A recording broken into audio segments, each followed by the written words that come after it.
Hello again. Today's randomly picked game from the Steam Backlog is One Piece Pirate Warriors 3. I've had this game for a while. I believe I picked it up a few years back in a Humble Bundle.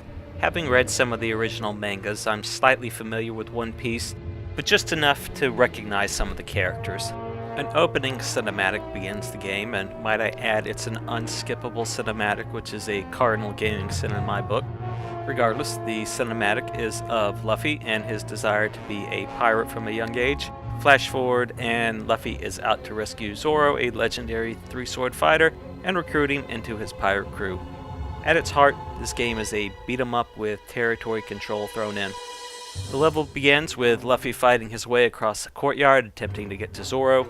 The overhead map shows enemies in red, and there is a whole lot of enemies on the map set almost all the time. Objectives and other information also appear on the minimap. Rescuing Zoro was the priority, so I made my way up the map. Combat is fairly basic in the game with two different standard attacks, a special meter attack and a dodge. What was confusing was the on-screen prompts for the button presses didn't show which button to press on the controller. It would just be a picture of a fist or of a foot.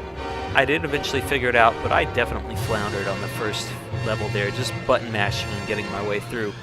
Enemies flood the map and are pretty much fodder to be mowed down, offering little threat. I did play the first level on easy, and I don't know that I ever took any damage.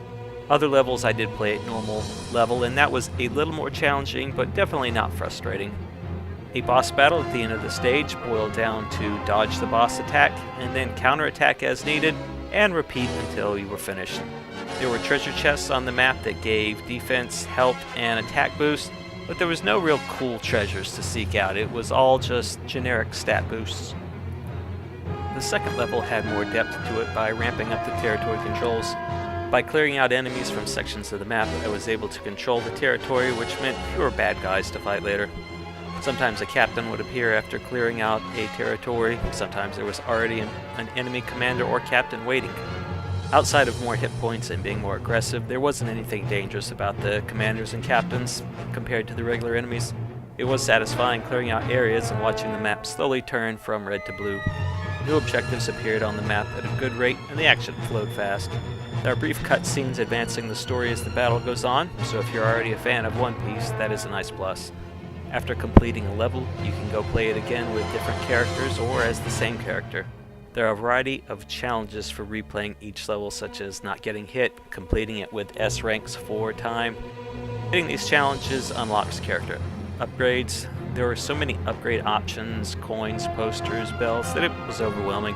If I ever decide to really get into this game, I think I'll have to hit up a fact to see the best way to plan the upgrade path. One Piece Pirate Warrior 3 doesn't take itself too seriously and offers fun gameplay in bursts. It's not a game I'm compelled to play for hours at a time, but for 20 minutes of mindless gaming fun, it's worth checking out. ありがとうございました。また会おう。